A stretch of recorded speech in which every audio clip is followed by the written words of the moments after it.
love to listen in the morning. Jimmy Lakey on the radio. I got my coffee and cream. Jimmy's on the air. Wake up and start your day. Now go and tell all the neighbors, yeah. Then crank up the radio. There's infotainment, brilliance to get you on your way. Wake up and start your day with Jimmy Lakey.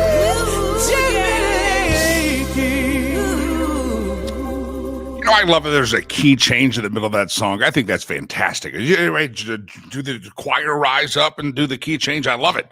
Anyway, welcome to the program, everybody. Nice to have you here. I'm sitting here listening going, wow, that was a great key change on a Tuesday morning.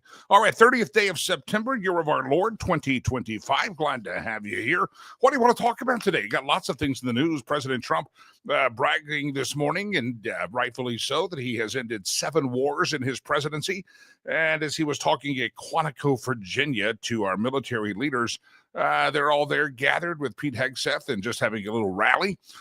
Donald Trump went in and said, maybe it's 8, and maybe it's 8 now. He might have solved the problem with Israel and Hamas. And if you haven't heard that deal, it's a 20-point deal, 21-point deal, I believe, peace deal. Israel has agreed to it. Some people shocked that Israel's agreed to it. But President Trump says, hey, if Hamas doesn't agree to this also, you can bomb the heebie-jeebies out of them and put them as little glass particles in the desert. We don't care. So we'll see if that peace deal happens, but get ready. Are you ready for another Trump peace deal? That's a great question for the day. We can talk about that. And also, are you ready for another shutdown? Government shutdown about to happen. And that's, I guess, tonight at midnight Eastern time. They run out of money, nothing to spend. And so it's a partial government shutdown. And are you ready for that? It's the Schumer shutdown, the Hakeem shutdown. They lost the legislative branch of Congress, and they're saying, we're not going to approve this deal. You know what the deal is they're not approving? It's the same exact deal that they approved just a couple of months ago. It's basically keeping the budget as we have it right now, lastly approved under Joe Biden. I mean, basically, it's that Biden budget. I mean, there's been a couple of tweaks and some rescissions here and there, but overall, it's the same government program of spending that we had previously, and the Democrats are hitching their horse to the wagon that says, no, we will not approve this new budget and new spending unless you decide to give government health care and health care free to all the illegals that are in this country. And the Republicans say, yeah, that's a bridge too far. Anybody think that's a cause worth, a mountain worth dying on, a cause worth staking your tent, your flag on and saying, this is my territory. I will make sure that illegals have health care here in America. I'm just thinking there's issues that are 50-50. There's issues that are 60-40. There's issues that are 70-30, 80-20. I'm guessing that 80-20-ish are probably the people that say, yeah, you can love the illegals all you want, but why am I or why are you paying for their health care when they have violated the laws of the country? Why are they getting rewarded? It's the same question about that peace deal I asked if you're ready for. Why are we rewarding Hamas with a Palestinian state if they're the ones that have caused all this death, damage, and destruction October the 7th, almost 2 years ago? So a couple of things to watch out for today. Is the peace deal going to get accepted by Hamas or not? We shall see. And also, we have to ask ourselves the question, are you ready for another government shutdown? And does anybody fear that? Will anybody out there be affected? Now, we all know the people that are affected immediately do get their back pay, but it's oftentimes an inconvenience for people that maybe don't have a little extra savings set aside and have been living paycheck to paycheck. But if you're out there and you do find that the government shutdown is leaving you in fear and trepidation, maybe because of your own personal employment or your own personal work, feel free. I'd love to hear from you and love to hear how the Schumer shutdown might affect you because the House has already passed a budget. They've already passed it out, and it just got to go to the Senate, and the Senate is not having anything to do with it. Of course, Republicans do have the majority in the Senate, but they have to have a 60-vote threshold for this type of a bill or legislation to go through. So watch out, my friends. Midnight tonight on the East Coast, 10 o'clock Mountain Time. Your government will be shut down, and for some of us, it's probably a day of celebration. There should be fireworks fireworks, or should we pause for celebration? We should all have just a moment of silence tonight at 10 o'clock and say hallelujah, at least for a couple of days. The government is shut down. Now, we know it's not really shut down. The essential services still go out. It's partial shutdown. But again, for years, if the Republicans ever got to this point, you were told how awful it was going to be and how fearful you should be about the government shutdown. I was scanning through news headlines last night, and I didn't hear that same fear and trepidation being preached out there that the Democrats are about to shut down the government. So it is interesting, once again, a case study in the hypocrisy of the media, that they're just simply propagandizing you in a propaganda machine, and they really don't care about the truth or facts or any kind of resemblance of non-partiality or impartiality. They are very partial, and they are treating the government shutdown stories a little bit different than they did a couple of years ago when the Democrats were running the House of Representatives and or had the presidency, and their boy Joe Biden was there. So anyway, lots to talk about this morning. I do have a question of the day, but let me also let you know Laura Carno's coming up. Today is Carno Tuesday. If you're familiar with Laura Carno, she's been with me on the radio for many, many years, and she has joined us on the stream show as well every Tuesday morning at about 8:30 Mountain Time, 10:30 Eastern Time, 7:30 Pacific Time. You Central Time people, you figure out your own time zone based on the information I've given you. But Laura Carno is coming up in about 20 minutes away.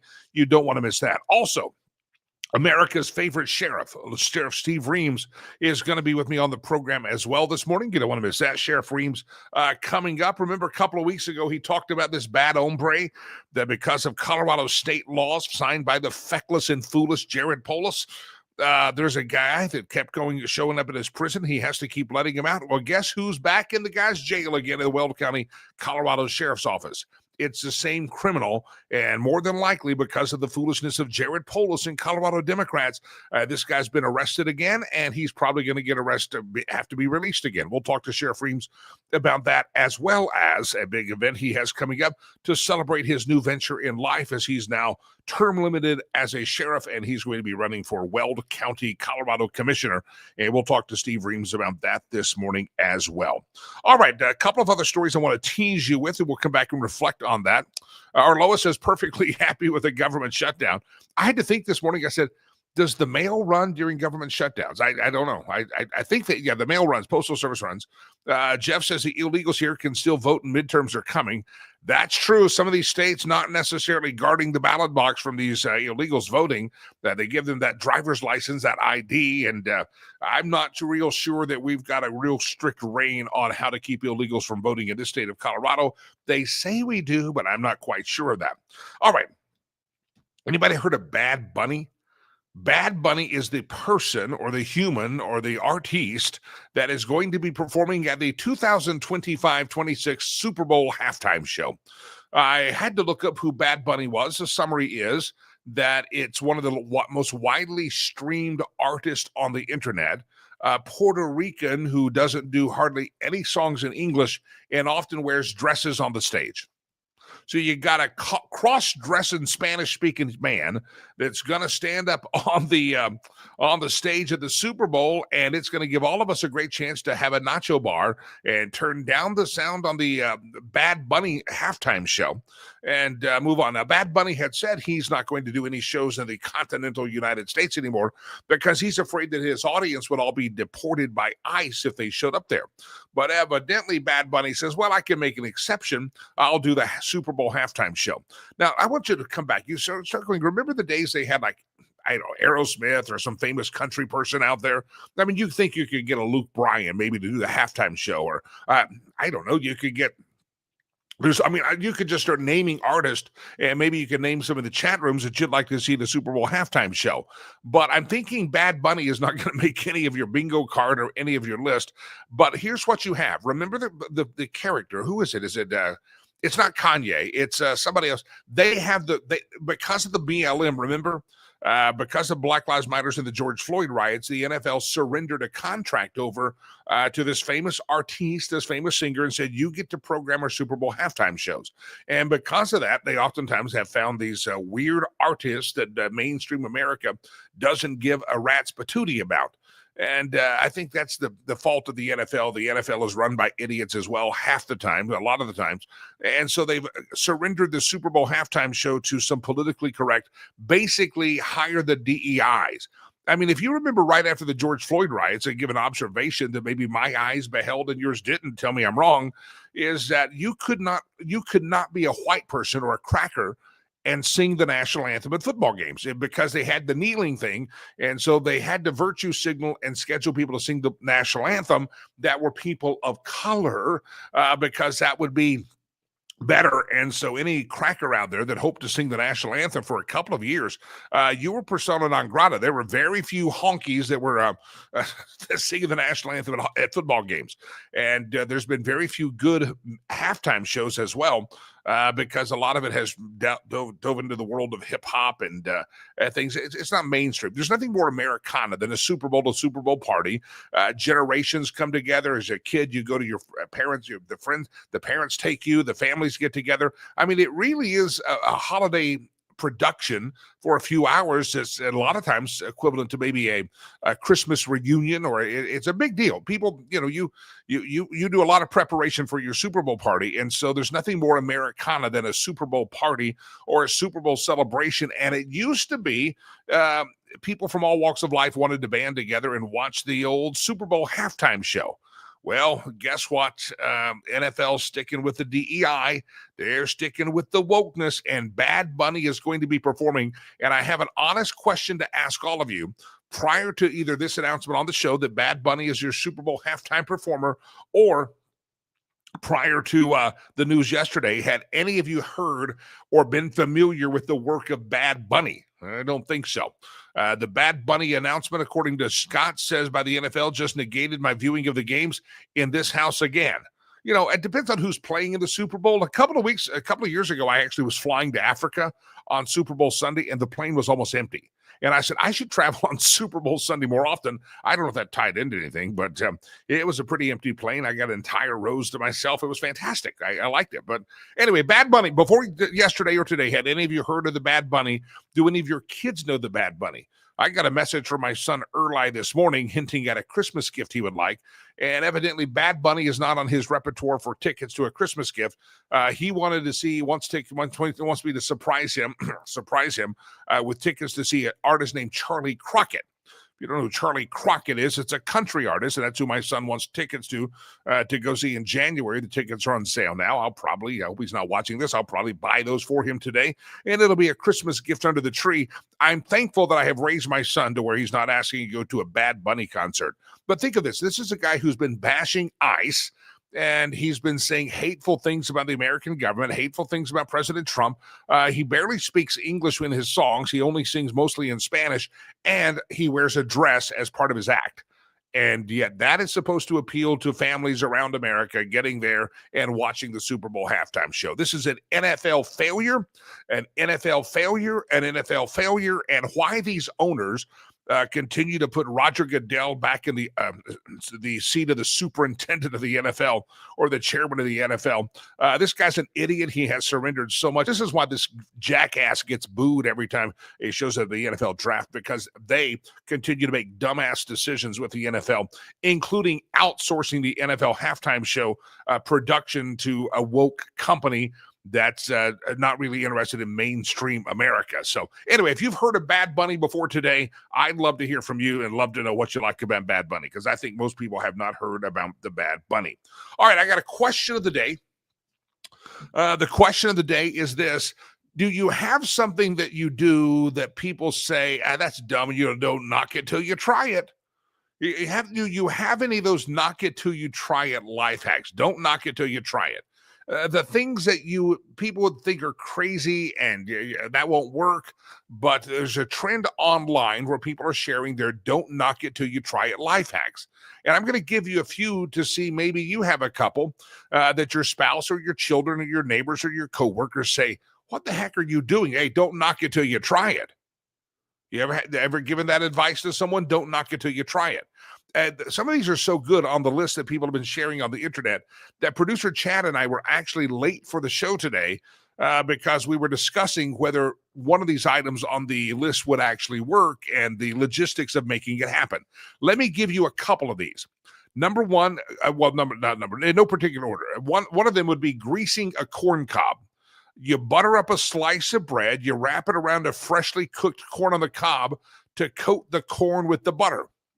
That's how you, instead of getting knife and butter, you put it on the bread, you roll it in the bread. That seems weird, but some people say don't knock it till you try it. Here's another life hack. Don't knock it till you try it. I want to hear yours. This is the question of the day. If you just put basic popcorn kernels in a paper sandwich bag, you roll the bag closed, you put it in the microwave for about 3 minutes, and once popped, you throw in the seasoning, you shake, and you enjoy.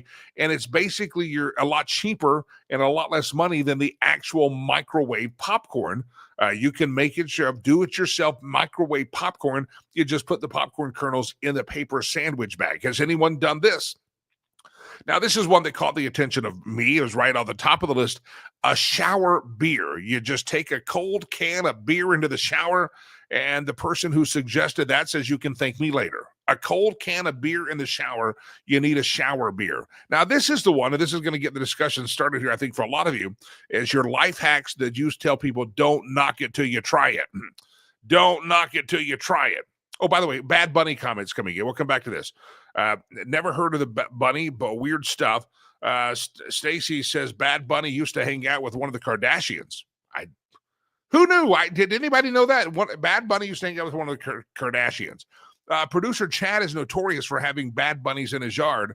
And ask producer Chad what he does with those bad bunnies that show up in his yard and eat his garden. Let's just say producer Chad is armed and dangerous to bad bunnies. Ray says, I thought Bad Bunny was a porn star on a stripper pole. I didn't realize it was a demented male wearing a dress. Yeah, Ray wishes he could have his dollar bills back down on stage 4. He thought it was a porn star on the stripper pole. Didn't realize he was giving the tips to the man wearing a dress. Ray, the larynx, the Adam's apple, gives it away every time. Todd says, Bad Bunny's the caddy on Happy Gilmore 2. Is that true? I fell asleep during Happy Gilmore 2. I watched it, but I didn't watch it. I fell asleep. My son was watching it laughing, and I was sound asleep. Arloa says, we just roll the corn over a stick of butter.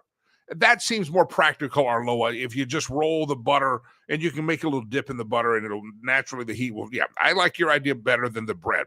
All right, back to our don't knock it till you try it life hacks. Now that I've read some comments on the program, one of the don't knock it till you try it life hacks really distracted producer Chad and I, so much so that producer Chad was coming back every 10 seconds going, wait, you'd have to be completely naked to do that.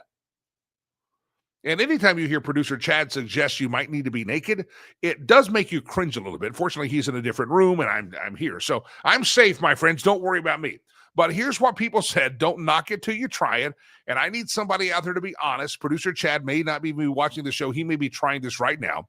On the don't knock it till you try it life hacks, somebody said that sitting down and facing the opposite direction on a toilet.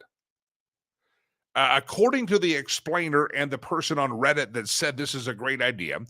So if you're going to sit down to do your business on the toilet, don't face forward, face backwards. The tank, they say, provides extra surface area for activities and for drinks. Is anybody taking like a cocktail? Hey, this is my cocktail table, the back of the toilet here, as you've got your leg. And that's where producer said you've got to be completely naked, because instead of your pants or something drifting down below your knees or wherever they drift to, you just got to strip them off and sit backwards on the toilet while I guess you have a cocktail. Why do you need extra surface area anyway? Has anybody ever done this? Because people on Reddit are saying that this is a life hack. And when you say this is dumb, that's gross, that's whatever, people say don't knock it till you try it. So there's your weirdest life hack ever, is sit down, face the opposite way on the toilet. Delilah's wanting to know if I'm going to try this. The answer is no, I will not, but I will wait on you, faithful viewers and listeners, to see if any of you have ever tried this, and or do you plan to try it. Again, here's the rule. You got to sit down and you face the opposite way on the toilet. So your knees are facing towards the tank. You get the idea. And according that tank provides extra surface area. I guess if you need to sit down with your arms folded, I don't know why you need extra surface area when you're sitting on the toilet. Does anybody have explanation here? And it's also a great place to place your drinks. I'm thinking the person that did this is the one that takes the cold can of beer into the shower. That's what I'm thinking happens is you drink a little beer in the shower and then suddenly you say, I ought to sit backwards on the toilet. But evidently it's a real deal. That's the life hack. They say don't knock till you try. So don't knock it. Just let me know if you've tried it. I'd love to have the report on that one. But as producer Chad said, you're not going to have much luck in that position with your pants or stuff on. It's just not going to work out. Here's a life hack that actually makes a lot of sense. Sitting backwards on the toilet, the beer in the shower, that doesn't make sense. This one does. Chopsticks for Cheetos. Probably keep your fingers dust-free and from turning into an orange disaster there. But someone had a wilder idea. They said, well, if you want to use chopsticks for Cheetos, why don't you use your Cheetos as chopsticks? Now you're getting crazy drinking too much beer again. Anybody had chopsticks for Cheetos? Anybody done that? This is our question of the day, and it should get very profound. Ray says you need that extra surface area. You can a martini and a dump all at the same time.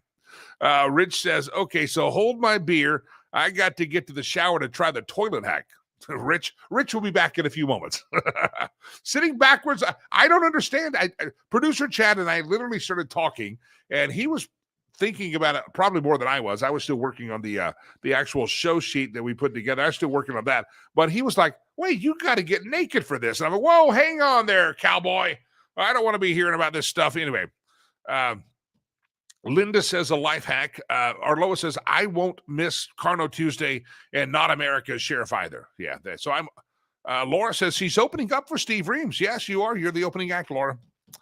The opening act. Linda has a life hack. Popcorn on salad instead of croutons. And what do we say, kids? Don't knock it till you try it. Yeah, I may try that. I probably have done that. I guess popcorn seems like a natural fit. Arloa, it seems good. Now, Arloa, do you sit backwards on the toilet? There's a question for Linda. I appreciate you jumping in there. All right, what other stories we got? We got we've got Donald Trump on the verge of another peace deal. Are you ready for the government shutdown happening tonight? Anybody fretting? Anybody going to be affected by that? Now, here's an interesting story. Back to the shutdown. Again, keep your life hacks coming because we're not going to knock it because the rule of this game is don't knock it till you try it. Life hacks that no one maybe does and they think is weird. They tell you you're weird, but you're like, man, don't knock this till you try it. Don't knock it till you try it. I mean, there's a lot of life hacks for me. You know, like I'm trying to drink more water. I drink coffee on the show, but throughout the day, I'm trying my best to drink more water. And I have found that water is more enjoyable. You can buy the flavor things you squeeze in there or the emergency package to get extra vitamins. I find that just taking a hefty dose with my water of the pink Himalayan salt, which I like that salt, and a squeeze of like a half lemon into a big cup, stir that thing up, and it is a very tasty, refreshing drink full of electrolytes, and don't knock it till you try it. If you see me dumping salt, a little bit of salt, a lot of lemon juice into my water, then people say, well, that's weird. You're drinking lemon salt water. Yes, I am, and it's delicious. Thank you very much. But that's I'm not that creative. Ramen seasoning packet on popcorn. I've heard that's good. I think my son and his buddies did that. You know what we used to do as a kid? Don't knock it till you try it. And it's bad if you're a real macaroni and cheese fan, but to get the cheesy popcorn, my mom used to take the cheese packets from the macaroni and cheese boxes, and she would dump the cheese on the popcorn, and that's a delicious cheese on your popcorn. But the bad thing is next time you want to have macaroni and cheese, you have no cheese because you put it on the popcorn. But don't knock it till you try it. Rich says his life hack is a keto diet life hack. You use pork rinds instead of chips for nachos. Rich, I have done that regularly when I'm doing the keto thing, and I probably should start doing that again because I love me some salsa and I love me some nachos. But the pork rinds, they are very good. The chicharrones, as would be Spanish correct. Yeah. So anyway, okay, I've got a government shutdown. Then we're going to go to Laura Carno because if we skip Laura Carno, our Loa might pass out. It'd be very bad. She only comes here for Laura Carno and, of course, America's Sheriff. Steve Reams. Government shutdown at midnight tonight, and the Gateway Pundit has a story, and I'm not exactly sure how this works, but over 100,000 federal employees are expected to resign imminently under the Trump administration deferred resignation program. The mass exodus is essential to finally draining the swamp and reasserting presidential control over a bloated, unaccountable federal machine. Late last week, the OPM, the Office of Personnel Management, reportedly circulated internal guidance to agencies warning them to prepare for a wave of deferred resignations and reductions in the force should Congress fail to approve full appropriations. Agencies were told to begin drafting separation and reduction in force plans targeting non-essential positions. On January the 28th, 2025, the Office of Personnel Management issued a memo to the entire federal civil service titled Fork in the Road, offering employees a deferred resignation option. The offer promised continued salary and benefits through September the 30th if workers left voluntarily, but only if they signed away legal rights and accepted the exit by the looming deadline. By mid-February, approximately 75,000 federal workers had signed the exit agreement. So now as Trump prepares for a new wave, they're expecting more than 100,000 additional workers are expected to depart as of today, making the breakaway the largest one-day drop in the federal workforce in history, according to the UK Guardian. The Guardian says this: workers preparing to leave the government is part of the resignation program. One of several pillars of Donald Trump's sweeping cuts to the federal workforce have described how months of fear and intimidation have left them feel like they have no option but to depart. Federal workers stay for the mission. When that mission is taken away, when they're scapegoated, when the job security is uncertain, and when the tiny semblance of work-life balance is stripped away, they leave, said a longtime employee of the Federal Emergency Management Agency, FEMA, telling the Guardian, that's why I left. So somehow they have this today. They're saying, we're done with this. We're going to leave government. They're expecting about 100,000 quitters today. And I would just like to say, bye, Felicia. Don't let the door hit you on the way out. By the way, did you hear the revelation this weekend regarding the Felicias out there? Bye, Felicia. Remember that old thing we used to 5, 6, 7 years ago? Bye, Felicia. Well, you know what Jasmine Crockett's middle name is? Supposedly her middle name is Felicia. And because of the new redistricting in the great state of Texas, everybody in her district's now going to get to go, bye, Felicia. So bye, Felicia. 100,000 workers going to leave the federal workforce. And is there anybody out there that's mourning or shedding a tear that they're going to leave the federal workforce, by the way, and stop living off the government dole hour salaries? So if they're that easily expendable at 100,000 at a time or 75,000 earlier this year, and has anybody noticed anything? Have you noticed any services not getting? We had 75,000 people took early retirement or resignation earlier this year. You got another 100,000, and I would dare say the average American has not felt a blip in the radar. They have not felt a glitch in the matrix. Nothing has gone wrong. We're down almost 200,000 employees in the federal government, and I don't think anybody even notices. That lets you know how bloated this bureaucracy has become, how bloated it is. And again, bye, Felicia. Don't let the door hit you on the way out. All right, we do this every day, every week at this time, Tuesday, the 30th day of September, year of our Lord 2023. I'm going to introduce our next guest, but don't forget our question of the day is, what kind of don't knock it till you try it life hacks do you have? And would love to hear from those. I think the Orloa has a great one. If you're going to butter your corn on the cob, you just get a stick of butter and you turn it around on the butter, and it'll form a mold. It'll be easy to do. Orloa, that's a good one. The pork rinds instead of chips for nachos, that's a great one as well. I'm not sure about the sitting backwards on the toilet thing, but if anybody has anything to report, feel free. This is a safe space. You can let us know you've tried it and what the benefit is or was or could be, and maybe somebody else wants to try it. Orloa, you have homework. We want you to try this and let us know. All right. You got extra workspace, so you can sit on the toilet backwards and you could actually butter your corn on the back of the toilet, which may be one of the grossest things that I've ever suggested, but you're welcome. Thank you very much. Life hack, Jim says, keep an old broken off key on your key ring to use to cut the tape on boxes and packages. It's also TSA safe. Jim, that's not a bad idea. An old broken off key on your key ring to cut the tape on the boxes and the packages. That's a good thing. And I'm thinking you could use a real key, but if you want the broken key, that's fine as well. It's TSA safe. Jim, thank you for that life hack. We don't knock it. Don't knock it until you try it. There is no knocking of your ideas until you try it. That's the rules of today's game. Don't knock it till you try it. Ladies and gentlemen, let's welcome in, as we do every week at this time, Miss Laura Carno. She has several life hacks. I'm sure she has always sat on the toilet like a proper lady, though. Never backwards. Don't want to ask. Laura Carno, welcome to the show. I love how you say, I don't want to ask, but it's the last thing you say before you bring me up. So, anything to tell us? No, I think I'm making a new rule today. There's certain things you just never talk about. I normally would not talk about toilet sitting, except this life hack came up, and producer Chad and I are doing the pre-show meeting, and we're going through the scenario. We're like 10 minutes. He's like, oh, crap, the show starts in 2 minutes. I'm like, we don't even have the damn thing set up on the streams yet because we're fascinated by this thing. And the backward toilet sitting, it provides surface area for drinks or entertainment. I don't get it.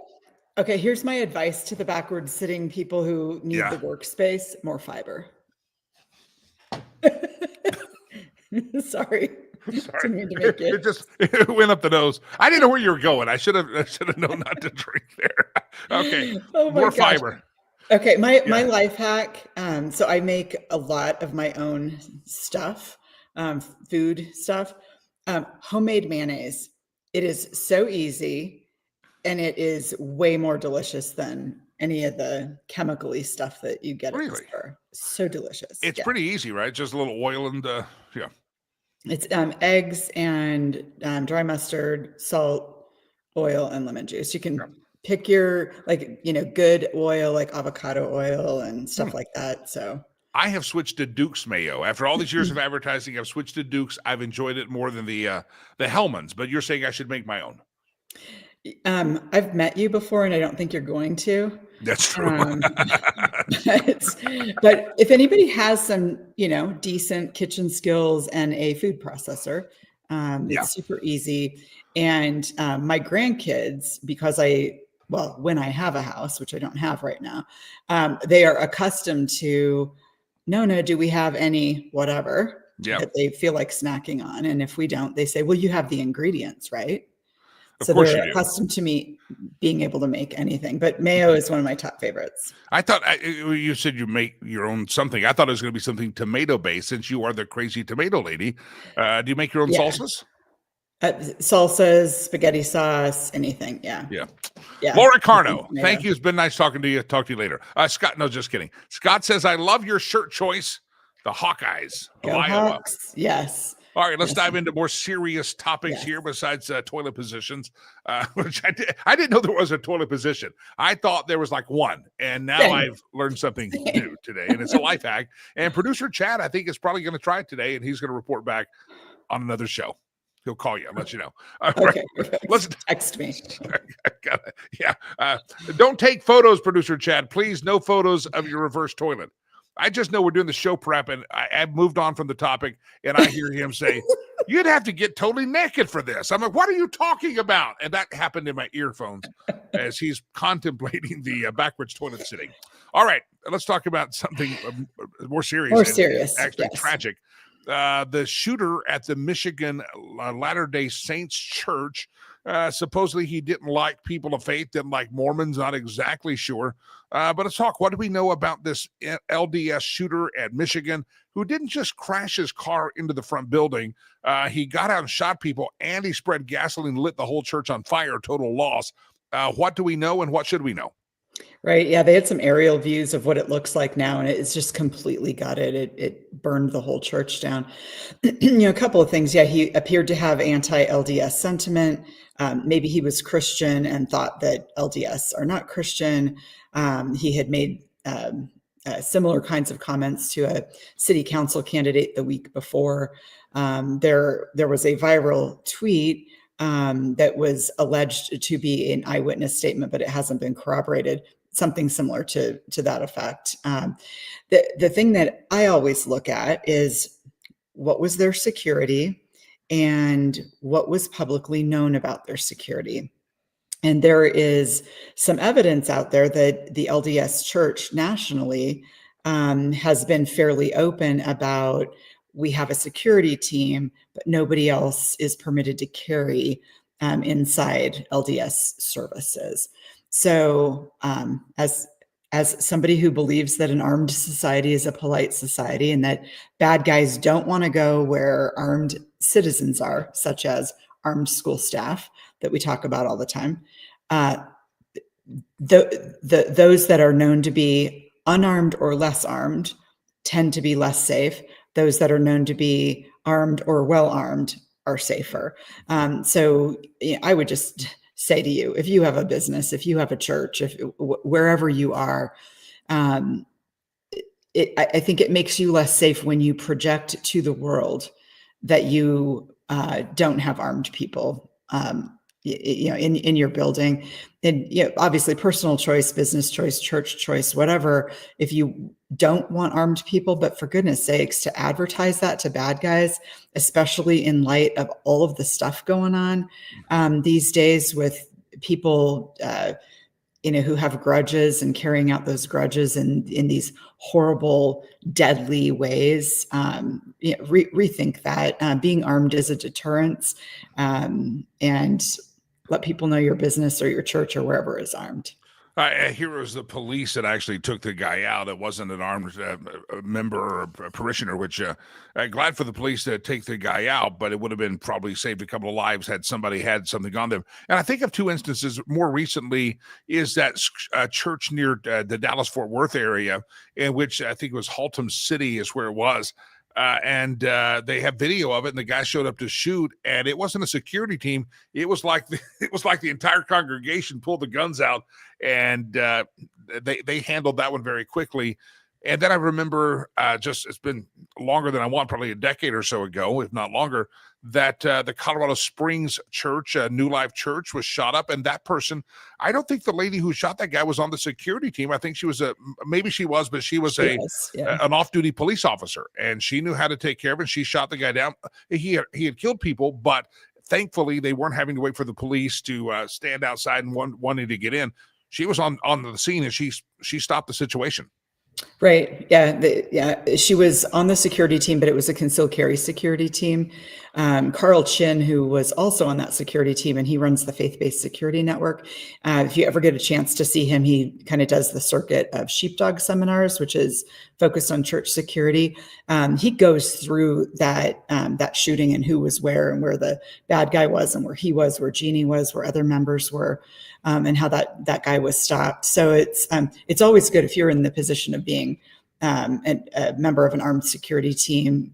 It's always good to look at other people's examples of what actually happened, so that you can game that out. But when you talk about the response time of that officer at the LDS church, it's interesting, and I would encourage folks to take a look at this when they see news stories of these shootings.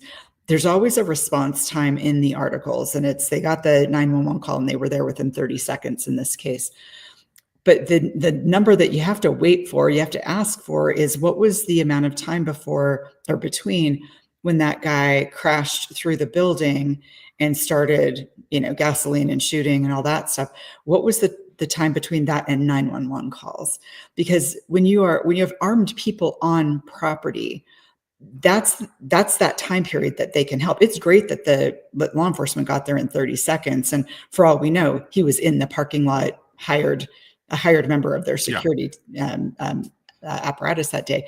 But it's that time between when it starts, when the shooting starts, typically it's shooting, and who is there as close as possible to the point of attack to stop it. If not, we have to wait for law enforcement. So I'm always interested in that first window of time to see, what can we learn from that. Yeah, maybe he was patrolling the parking lot or what have you. But even the 30 seconds doesn't really mark for anything, because that means he's on the scene. He's like, "What's going on?" Okay, he's gathering facts. He's not immediately rushing in. He's trying to gather information. So 30 seconds on the scene doesn't mean 30 seconds he's ready to take action. He's got to develop a plan, figure out what he's up against, maybe wait for some backup. I mean, there's 30 seconds to be there is different than 30 seconds to take action. Right. And that's why that the entire timeline, and they're never known right away. There's so much investigation, and they've got to interview witnesses. And if there were security cameras, they've got to put that whole story together. So I don't blame them for not having all that information out. But the police department does have 911 call to arrival on scene. They have that right away. So that's typically what's out there. But again, I'm just going to underline, we want these things not to happen. We don't want to have a guy start and somebody has to kill him. We want it not to happen. So being known as an armed property is the biggest deterrence, and more data is coming forth to corroborate that. So take that for the advice that you're paying for there. But it seems like that's the direction we're going. I have a feeling, well, I know my church has a security team and they're not shy about it, but I have a feeling it's not just a church security team. I guess my pastor is probably carrying. I mean, I just know where I go to church, and I'm thinking it's probably a very safe place on a Sunday morning, and I pray that it always will be. But if some jackwagon ever shows up to do something, I think they have a plan in place, and if your church doesn't have a plan in place, get your church plan in place, because there's crazies out there, and crazy stuff is happening to people that are faith-based. You have the Mormon church shooting, you have Charlie Kirk, you have just story after story that the hostilities that have risen, especially people of faith, people of conservative values. You're a target. There's a bunch of crazies out there, so make sure you have a plan. Laura, I know Faster Colorado, you guys do school training, but you've mentioned a couple of groups that could help somebody with a church security plan. Yeah, there's a group called the Faith-Based Security Network, FBSN, Faith-Based Security Network. Yeah. So Google them. Their website has another word in it. It's like it's like FBSN US or something like that. But yeah, Carl Chin, I will lovingly call him a data nerd. He has collected so much data about violence that happens in faith-based organizations, whether it's a church or other sorts of ministries. There is actually more violence at those sorts of locations, more than schools. We hear about schools more, but yeah, if you're part of a church security team, find out what's going on there. And the Sheepdog Seminar is it's now run by Lieutenant Colonel Dave Grossman, who's done a lot of work over the years with military and law enforcement, and he puts these on, and they're very educational. I learned a lot from a school safety standpoint as well, but they put these on all over the country, so you can look up sheepdog seminars and find out some information when it's coming back to Colorado or wherever you are. And you can probably call most of the big churches in your area, and they probably have a security team. They'd be happy to teach you. Ray says, could the higher cost of insurance hinder churches from having armed security team and not just political views? I don't know how the insurance works on that, Ray, but the insurance settlement of people killed on your property by a bad shooter is probably going to be pretty hefty as well. Yeah, but it's an interesting question. We have a volunteer on our team at Faster named Seth Brethauer, and his insurance company, actually, they're on our sponsor page. But I met Seth because he reached out and said, hey, one of your charter schools had their insurance canceled because they were going armed, and I was able to help them. Are there any of your other schools going through this that I can help? And did we find a big need there, because there are insurance companies that don't like armed security in general, that have either canceled people with armed security teams, schools, or other commercial enterprises, either canceled them or significantly raised their prices. And Seth has been able to help them out to get something that meets all of their security needs. If you're in a hail zone or a tornado zone or a wildfire zone and you have armed security, he's been able to really help some schools navigate that. So if folks wanted to connect with Seth, his insurance company's on our sponsor page, but he's been super helpful in schools that said, we'd love to do this, but our insurance company won't allow it. And so we say, hold my beer, not in the shower, hold my beer. We've got a guy that can help you.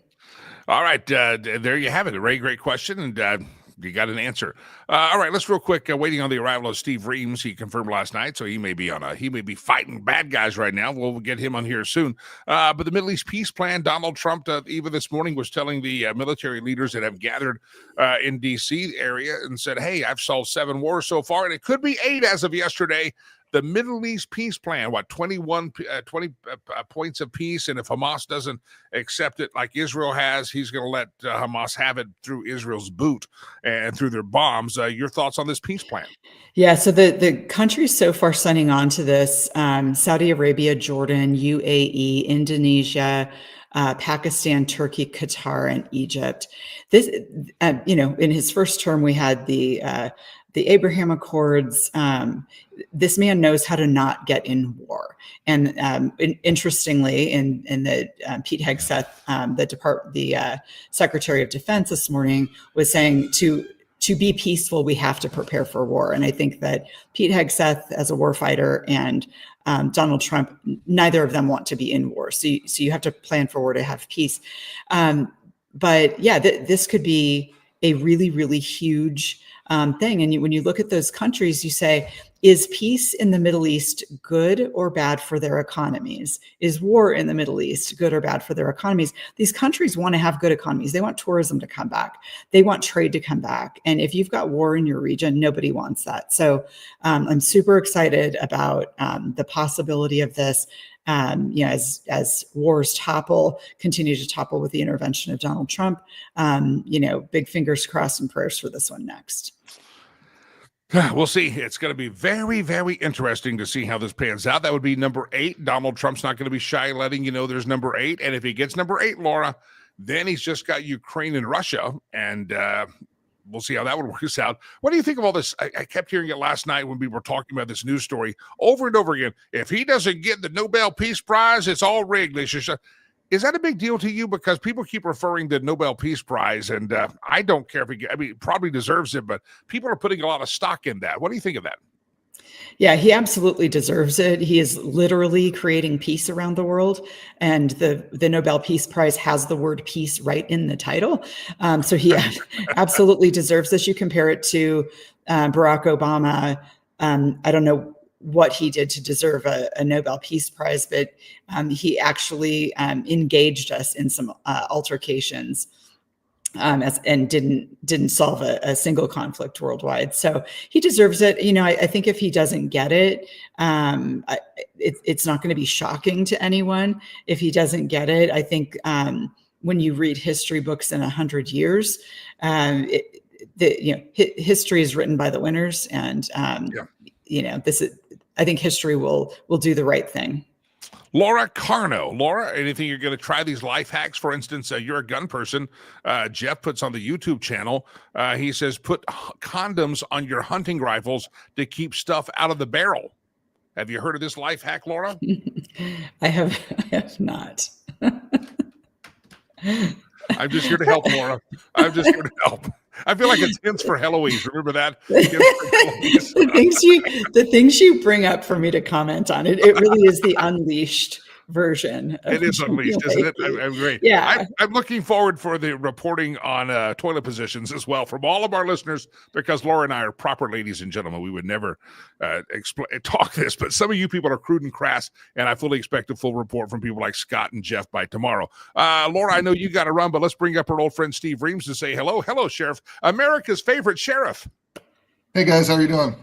I didn't know you had a 3-screen, Jimmy. Oh, I can do. We listen. We're ready. We can do this. Okay, big Anytime. High time. tech right here. Yeah, Sheriff Steve Reams, we're talking school shootings and church shootings. Just curious, and Laura run about her day since I'm not paying her overtime today. We'll let Laura move on.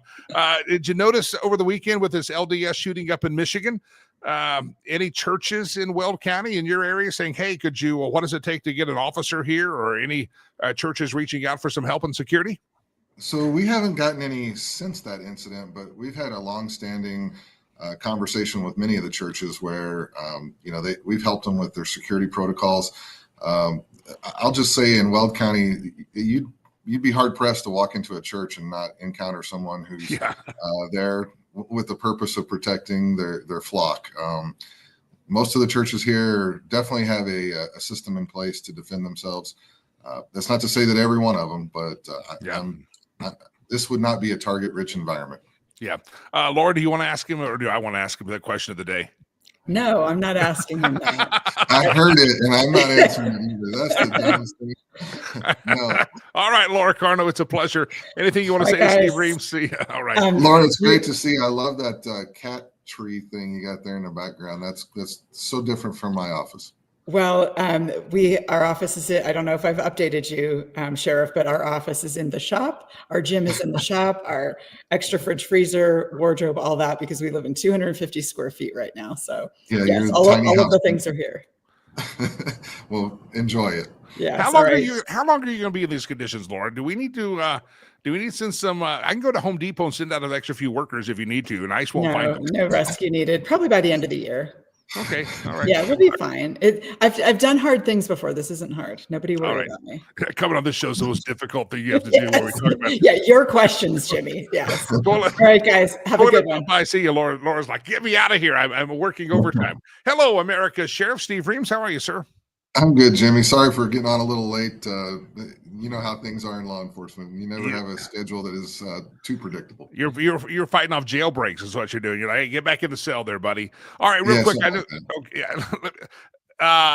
The bad hombre that you talked about a couple of weeks ago on this very show, you said he's going to be back in jail. Hopefully he doesn't kill somebody in the meantime.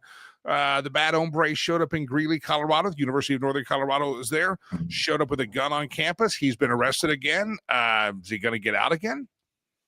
Well, I don't know what will have changed because it doesn't seem that the governor or the legislature is moving too fast. So if everything stays the status quo, I mean, I would assume that he's going to, or his attorneys are going to represent him the same way. There's been a little bit of development. You know, he did an interview with Dylan Thomas with CBS4. He answered a couple of questions and before his attorney shut everything down.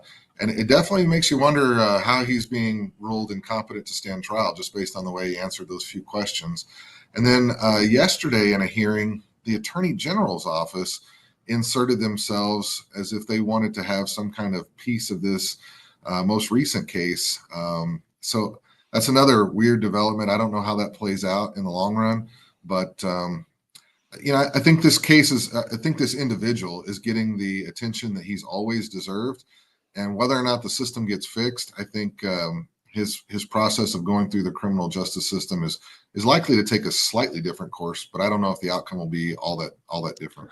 Well, I'm just glad. I know he showed up with a gun and didn't kill anyone. And fortunately, that's if we don't do something, we're at that risk on a regular basis with this guy.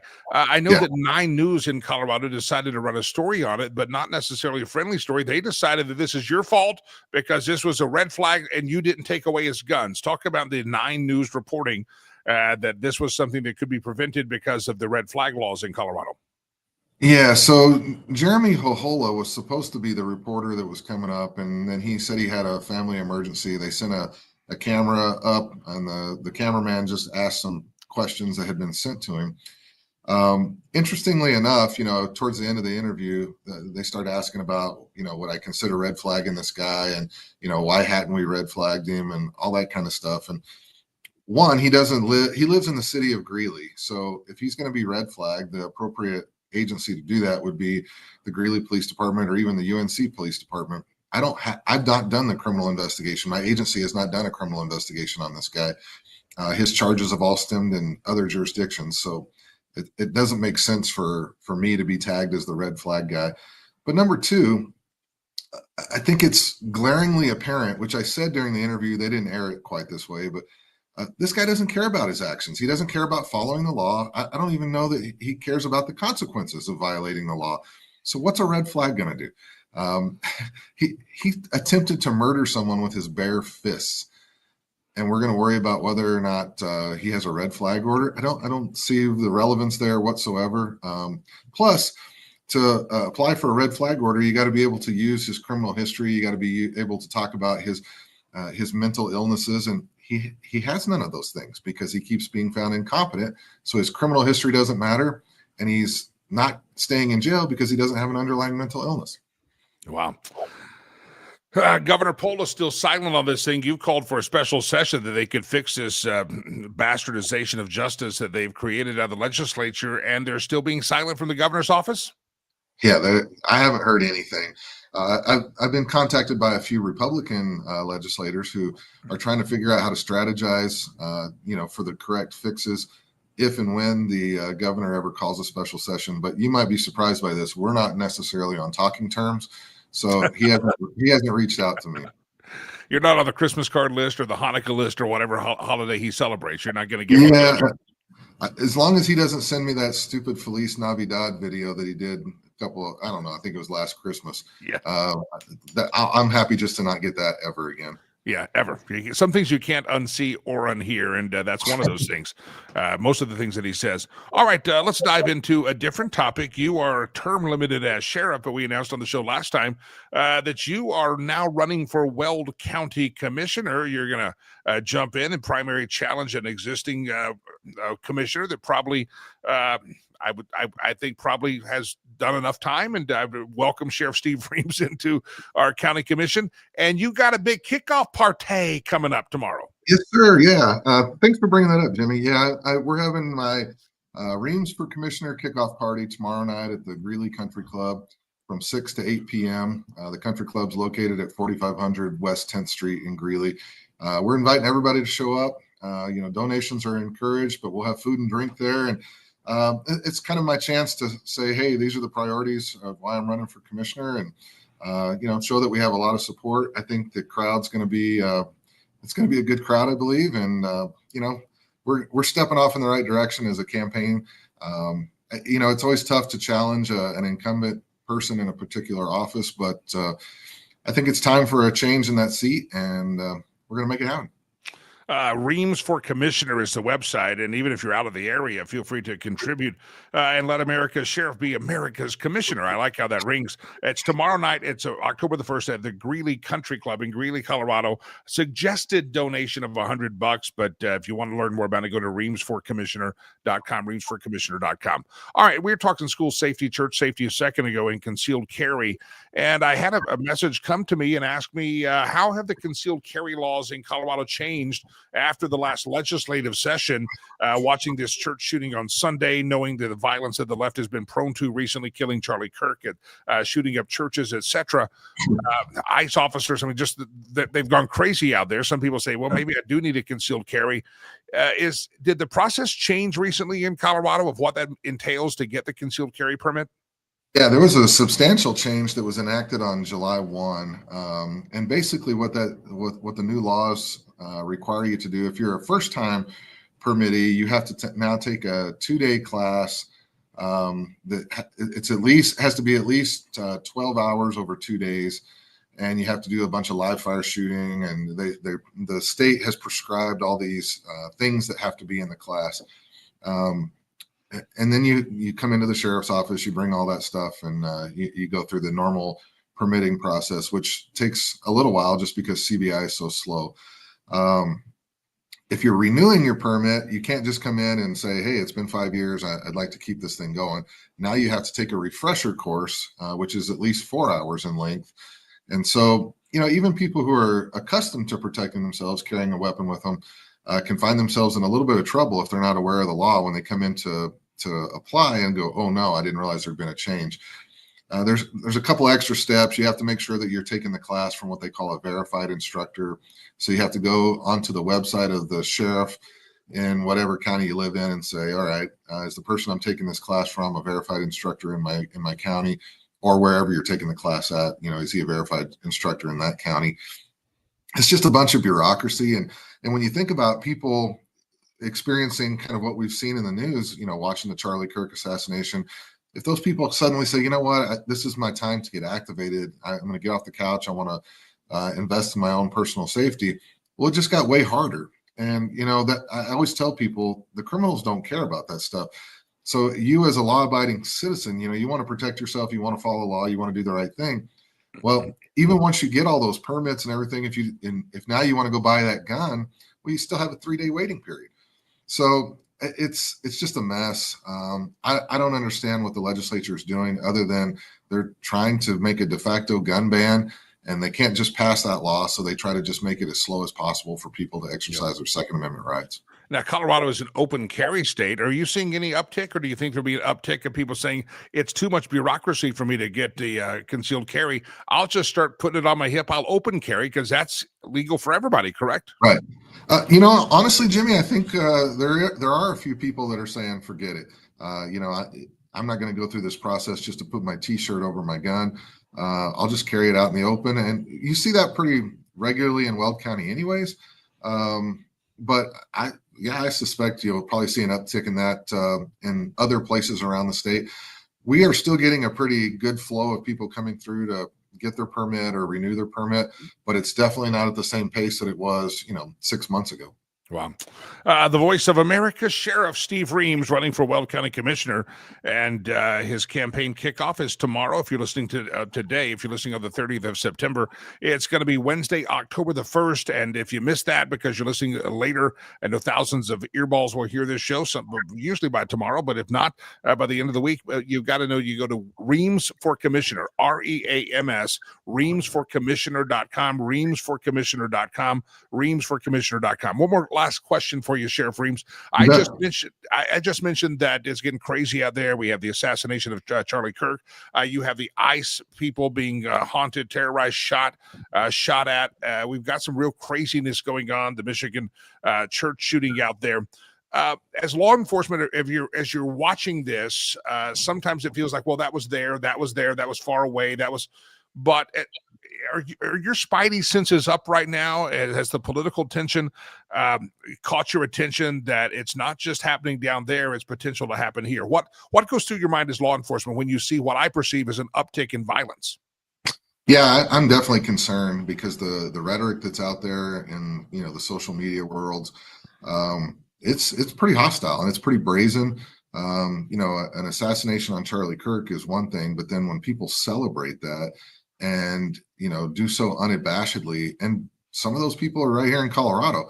We've heard of certain folks losing their job over the expressions they made after Charlie Kirk's death. That's troubling. I don't think anyone's insulated from the potential of violence at this point. I'm not saying I'm the public figure that Charlie Kirk was by any sense of the word, but I keep an extra eye out when I'm out in the public and out and about, for the very same reason that you're bringing this issue up. I don't know how the world calms down a little bit. I don't know what it's going to take, but we're in a bad place, in my opinion. I don't like it. I don't like it at all.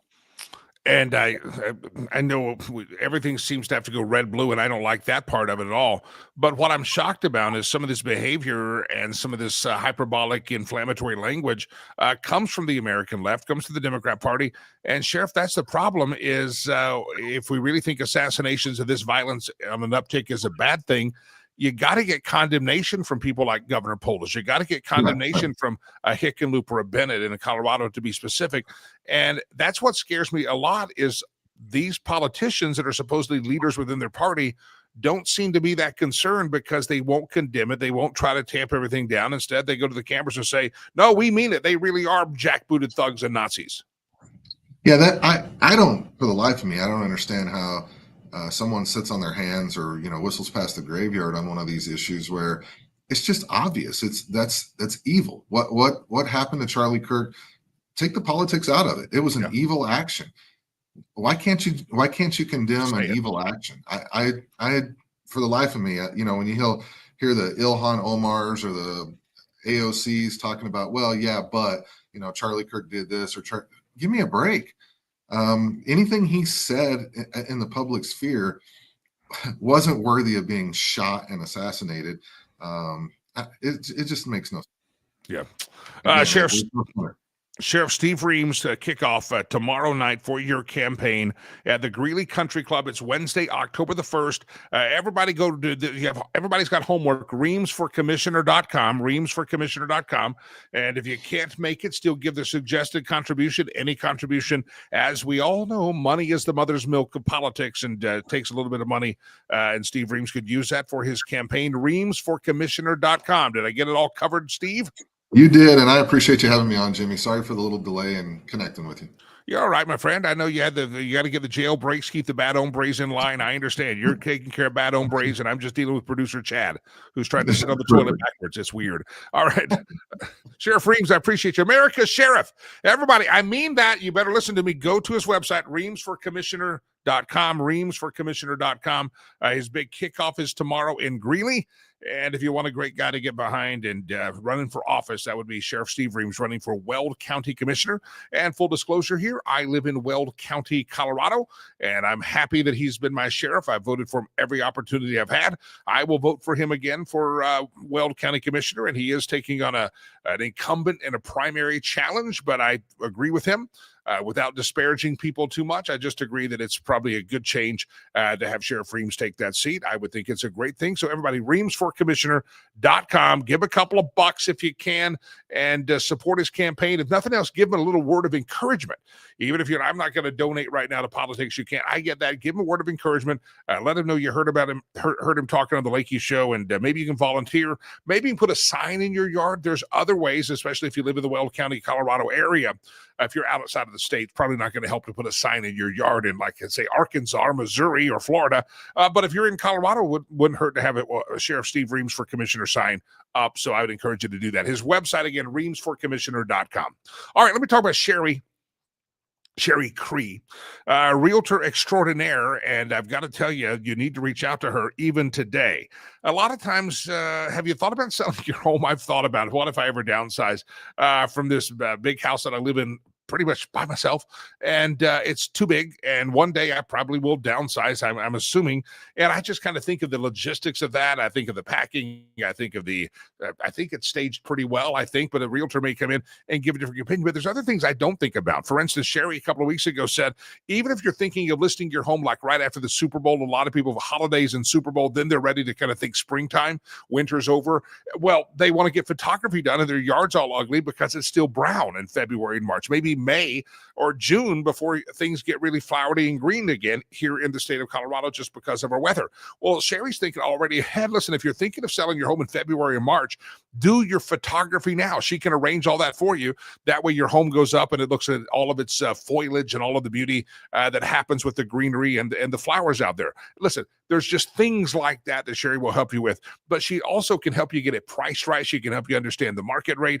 She can help you understand getting that price right, and she can help you understand the demand that's about to come because interest rates are coming down. I mean, there's just so many things in the market. You got to have an expert on it, and you got to have a second set of eyes. Sometimes we will contemplate and consider our own little financial journey, our own real estate transaction, but what do the professionals say? Sherry Cree is that person that can give that other set of eyes on it, and I think you'll find her wisdom and her expertise to be phenomenal. She's on the show every Friday. Go back to the last couple of Friday shows, and you can hear Sherry talk, but homeswithsherry.com, homeswithsherry.com. And I know we're heading now towards October, and a lot of folks say, well, I don't want to have a house for sale during the holidays. I get it. But there's people that do. There's people that have to get moving. And so even if you're looking to buy a home, talk to Sherry. She can find those great deals in the holiday season, heading up to the holiday season. Now is a great time. But if you're ready to sell your home, also, maybe not now, but maybe a couple of months, have that conversation. Begin the interview process. You're probably going to talk to Sherry Cree. You're going to talk to a couple of other people, and then you're going to decide who is the best fit for you and your family. Listen, every step of that relationship you have with Sherry, she's working to earn the privilege of becoming your realtor for life. So when you move again, she wants you, you're going to call her. I know who I'm going to call, Sherry. Homeswithsherry.com. It's right there on the screen. Go to her website. And again, maybe you're not ready to move right now or buy right now or sell right now, but you are thinking about it in the future, and it's coming down the road. Start preparing for it early, even if it's a year away. Homeswithsherry.com, homeswithsherry.com. Sherry Cree make sure you reach out. Don't forget, she gives a discount on her commissions to military, first responders, veterans. Listen, she really wants to take care of those people who have served their country, and so she puts you on a priority list, and she will really do a best discount. And for everybody out there, for every transaction commission she makes, she'll come to you and say, hey, what I want to donate a part of this to a charity. Why don't you choose the charity? It's a very generous offer for her, not just to reduce her commissions, but to give part of her commissions away. And that's just the kind of person she is. Homeswithsherry.com. Homeswithsherry.com. Homeswithsherry.com. Mention Jimmy Lakey as always. Ladies and gentlemen, you know what this is? Popping on the screen mysteriously. Woo! It's the globe that we use as a cheap prop on a cheap show. And this is the globe we use to play meme roulette or a stolen meme section of the show. So who's ready to play with us? Are you ready, Delilah? Yeah. All right. Just ignore you. Round around the globe we go, where we steal the memes from. No one knows. Oh, here we go. Big words here on the screen. The biggest conspiracy yet known to man was convincing the population that anyone who questioned the official narrative was the conspiracy theorist and that people should turn against them. We should do a show of name the conspiracy theories we were told were conspiracy theories, but they've all proven to be right. The Fedsurrection that happened on January the 6th, the Feds, yeah, we all said those were FBI plants out there, hundreds of them. Don't forget that. The COVID booger cootie virus stuff, Dr. Fauci, oh, you're a conspiracy theorist. Big Pharma, you're a conspiracy theorist. You know, I've been proven to be right. And by the way, don't forget the old adage, even Noah was a conspiracy theorist until it started to rain, and then he was the smartest man on the planet. Yep. But yeah, that's a conspiracy theorist to call us conspiracy theorists. Round around the globe we go, where we steal the memes from. No one knows. Here's speaking of Bad Bunny at the football game, the big football Super Bowl. NFL's hoping to win back conservatives with a Super Bowl performance by a Spanish-speaking man in a dress. Yeah, that's going to go over well. The Spanish-speaking man in a dress singing on stage, that's going to go really well. You know how it could even get better for Bad Bunny if he's carrying a Bud Light in his dress? Maybe the Bud Light thing could stop back. I mean, Bud Light's really trying to get the NFL fans back. Evidently, the NFL doesn't want the fans back because they're putting a guy that doesn't even sing in English on the stage, and it's all DEI woke crap. Round around the globe we go, where we steal the memes from. No one knows. Have you ever taken a nap? Have you ever taken a nap so good that you thought you missed the school bus, but it's Sunday and you're 52? That's a good nap. That's a great nap. I'm there with my little knapsack. I'm 7 years old. I missed the bus, and I'm like, I'm 52 years old. I didn't miss the bus, but I wake up in a panic. That's a good nap. Round around the globe we go, where we steal the memes from. No one knows. Gavin Newsom looks like the Babylon Bee. Supporters asked Gavin Newsom to stop doing meth before posting on social media. Oh, boy, that would help, wouldn't it? That would be a lot of help if he had stopped doing that meth. I think it may just be the hair products seeped into his brain. You get enough hair products out there, it's not good. It's like processed foods. Robert F. Kennedy Jr. should do an intervention on the chemicals that Gavin Newsom's putting on his body through his head and the products. RFK Jr., help him out. There's a conspiracy thought. Ray Pollard says, yeah, that Russian collusion thing. Yeah, we were told you're conspiracy theorists if you don't believe that Donald Trump is a Russian asset. Oh, no, turns out it was just a made-up story by Hillary Rodham Kankles Clinton and perpetrated by Jim Comey, director of the FBI, and Barack Obama cheering him on the whole way. They're full of lies, my friend, lies, lies, lies, and none of them ever apologized. And some people got big awards for television reporting on fake news, and they still have the rewards. Yep. Round around the globe we go, where we steal the memes from. No one knows. There's Donald Trump rising up as this ray of sunshine on the horizon. Good morning, Democrats. Still your president. Hello, Mr. President. Good to see you. Round around the globe we go, where we steal the memes from. No one knows. Ladies and gentlemen, the meme machine has gone dry for the day. It takes about 24 hours or 23 hours for us to replenish it. So we'll replenish it for tomorrow for the hump day, halfway till Friday version of the show, when we will return here. Can I remind you that as the end of the month, the 30th, some of you get paid on the last day of the month, some on the first day of the month. If you're looking for a little extra place to donate some money to, go to our charity site, riverspromise.org, riverspromise.org. $10 is an amount that probably at least once a month you could navigate that, right?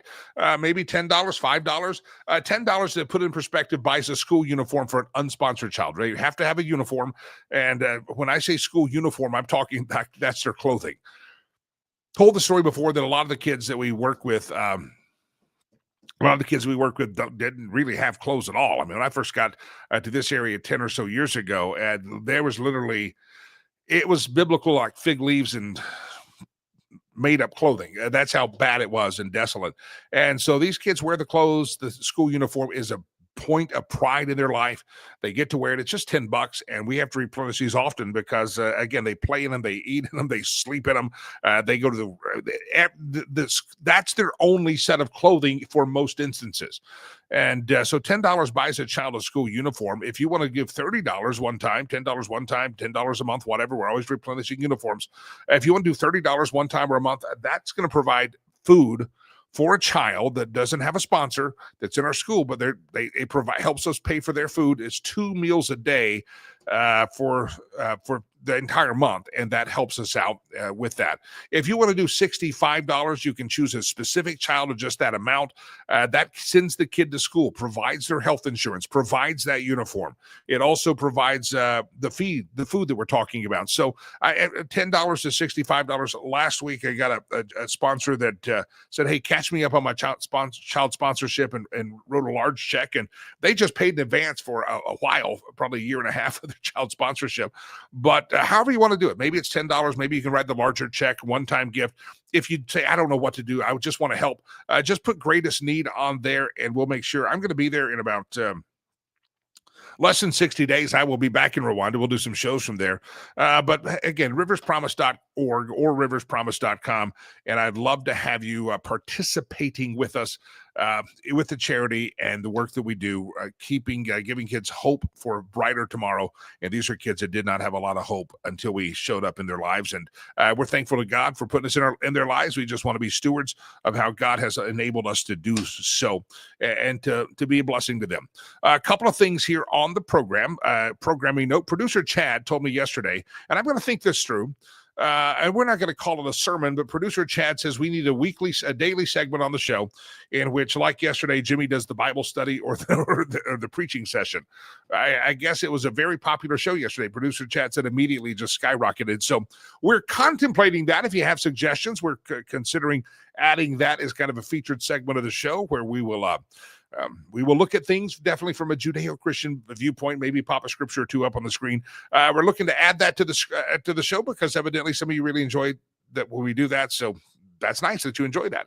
Some people actually think I'm pretty smart. It's just that I'm no theologian, but I realize I probably know more than some people. And so that's great. It's fantastic. So it's fun to talk about that. And so if we're adding a faith segment to the show, I think that would be fantastic. We're trying to figure out how to get that blended in. Tomorrow's hump day, halfway till Friday. And I appreciate you being here on the program. We'll be back here tomorrow morning. All right, ladies and gentlemen, if you want to contact us, you'd be interested in sponsoring or being a part of the program, send us an email, info@jimmylakey.com, info@jimmylakey.com. By the way, Jimmy Lakey is my name, so it's real convenient that we have that email secured, info@jimmylakey.com. Info@jimmylakey.com, info@jimmylakey.com.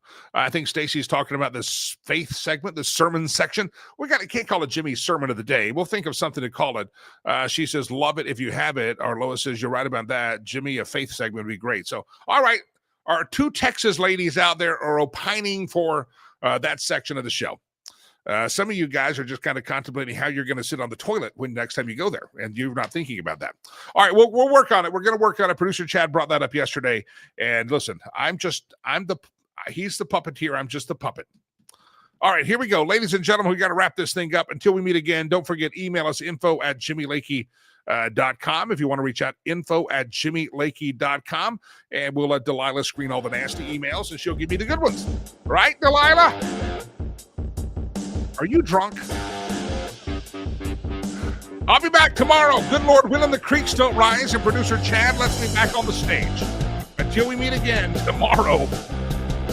I think she is drunk. Yeah. Man, what a life. Ladies, don't throw that at me. God bless you. God bless America. I am Jimmy Lakey. Peace I'm out of here. I miss you already.